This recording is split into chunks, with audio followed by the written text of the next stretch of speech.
the year 2043, Ido is born into an era of enlightenment. He opens his eyes into a silent void, but soon starts noticing shapes and sounds appear in his head. His senses are dazzled with vibrant colors, objects that he can see, but hasn't really attached any meaning to. Sounds that are neither good nor bad. Ido doesn't care though. For him, the idea of what's good and what's bad hasn't really developed yet. As time passes, Ido starts absorbing more and more bits of information from his environment. He starts making connections.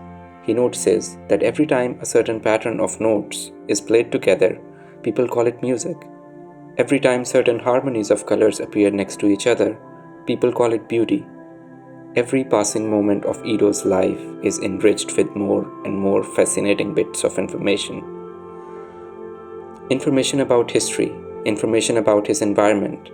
Sooner than later, Ido is exposed to what people around him are talking about, what they consider good and what they consider bad.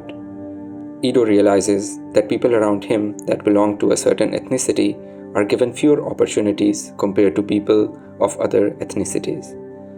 Ido, just like with everything else, doesn't make much of it, but rather absorbs it like a sponge. For him, it's nothing different than the sun being hot or the earth being round. It's just a bit of information existing in the fabric of reality. One day, Ido's reality changes. He notices that there is nothing new left for him to learn. He has graduated. He is now ready to take up on the next phase of his life. The phase is called work. Ido is given a job in one of the most prestigious universities of his time. Unlike his previous phase of life, Ido is now asked to make decisions. For the first time in his life, he is given a task to select the best student to be admitted into this prestigious university. To Ido, it's an easy task. All he has to do is to measure the candidates against everything he has learned so far.